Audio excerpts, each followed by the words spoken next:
السلام علیکم دوستو، آج میں ایک اور ویڈیو کے ساتھ آپ لوگوں کی خدمت میں حاضر ہوا ہوں۔ آج کا ہمارا جو ٹاپک ہے وہ ہے سارک۔ میں آؤٹ لائن دوں گا سارک کے، میں کیا کیا اس میں بات کرنا چاہوں گا۔ میں اس میں سب سے پہلے آپ لوگوں کو سارک کے تھوڑی انٹروڈکشن دوں گا، پھر اس کے کام کے بارے میں بتاؤں گا، پھر اس کے بعد آخر میں ایک آسان سی ٹرک آپ لوگوں کے سامنے رکھوں گا۔ اس ٹرک کے تھرو آپ آسانی سے اس ملک کے نام اور اس کے دارالخلافہ کا نام آسانی سے یاد کر سکیں گے۔ تو چلو سارک کی سب سے پہلے انٹروڈکشن دوں گا۔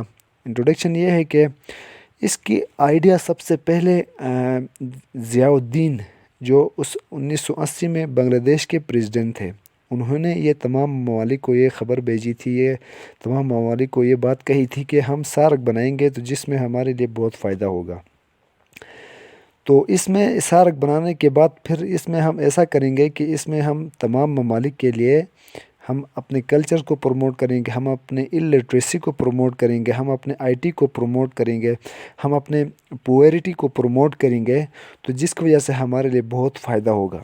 بلکہ ایشیا کے اندر ساؤتھ کی طرف جتنے بھی کنٹریز ہیں ان کے لیے یہ بہت زیادہ فائدہ ہوگا۔ سارک کی ایبریویشن ہی یہ بنتی ہے south Asia association for regional cooperation, یعنی ایشیا کے اندر ساؤتھ کی طرف جو جتنے بھی کنٹریز ہیں ان کے لیے یہ ہم ایک ایسی آرگنائزیشن بنائیں گے جس کے تحت ہمارے لیے بہت فائدہ ہوگا۔ یہ ضیاء الدین نے کہی تھی 1980 میں، تو پھر 1985 میں یہ تمام ممالک کو اس کی بات سمجھ آ گئی۔ پھر انہوں نے اس کی بنیاد رکھی ڈھاکہ پر، باقاعدہ آرگنائزیشن بنایا گیا، اور نیپال میں کٹمنڈو اس میں وہاں پر وہ منتقل ہو گئی۔ پھر اس کے بعد اس کی یہ قانون بنایا گیا کہ الفابیٹک آرڈر کے تحت اس کے ڈائریکٹر بنائے جائیں۔ بنانے کے بعد ریمیننگ جو رہ گئے جو کنٹریز ہیں وہ اسسٹنٹ کے طور پر کام کریں گے۔ تو پھر ایسا ہی ہوا، الفابیٹک آرڈر کے بعد ہر کنٹری کو 3 سال کے لیے منتخب کیا جاتا تھا۔ پھر وہ ان کا کام یہ تھا کہ ہر 2 سال کے اندر وہ فورین منسٹر کے ساتھ بات کریں، اس لیے بات کریں کہ وہ آگے آنے والے ایک میٹنگ ارینج کریں، اس میں یہ کس ایجنڈے پہ بات کریں گے۔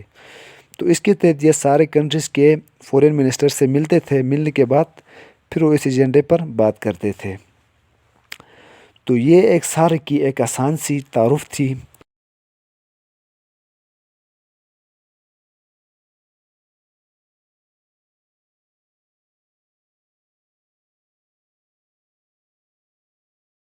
ٹک mine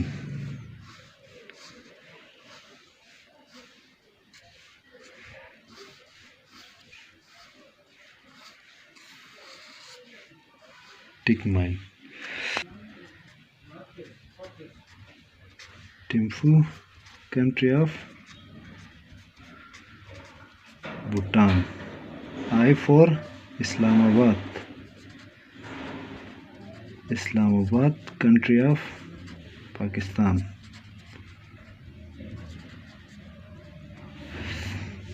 C for Colombo country of Sri Lanka,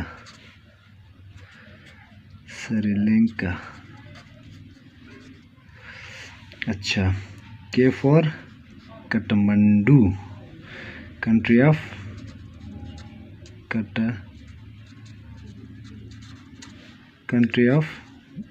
of Nepal, اور K for Kabul country of Afghanistan, اور M for Male country of مالدیوز،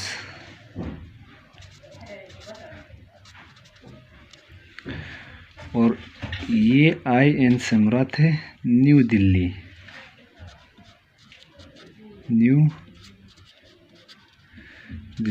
country of India, اور یہ ڈی سے مراد ہے ڈھاکہ کنٹری آف بنگلہ